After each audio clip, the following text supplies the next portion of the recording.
தனி மனிதனாகிய நீ மதுவை விடாத வரைக்கும் உன் குடும்பத்தோட முன்னேற்றங்கிறதுக்கான பாசிபிலிட்டிஸே கிடையாது. என்னை பொறுத்த வரைக்கும் முன்னாடிலாம் என்ன சொல்லுவாங்கன்னா, ஒரு சமுதாயத்தை ஒரு சன்னதியை காலி பண்ணணும்னா, ஒரு வரலாற்றை அழிக்கணும்னா அந்த நாட்டில் உள்ள புத்தகத்தை அழித்தாலே அந்த நாடு அழிஞ்சிரும் அப்படிங்கிற மாதிரி சொல்லுவாங்க.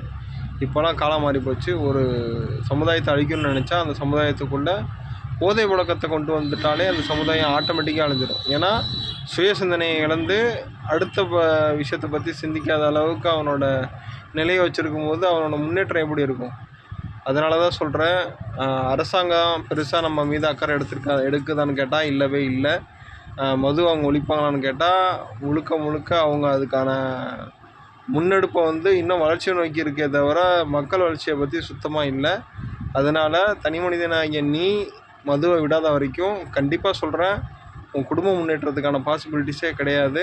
என்கிட்ட வெல் செட்டில்டு நான் குடிக்கலாமான்னு கேட்டால் எப்படி சொல்கிறது, அது இப்போ உனக்கு ஒரு விதத்தில் ஸ்டேபிளான ஒரு சுச்சுவேஷனை க்ரியேட் பண்ணும்.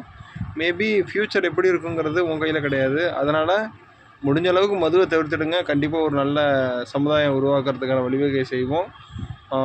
அடுத்த சமுதாயத்தை எப்படி சொல்கிறது, இன்னும் மோசமான நிலைக்கு கொண்டு போக வேண்டாங்கிறதுக்காக தான் இந்த பதிவு. நன்றி, வணக்கம்.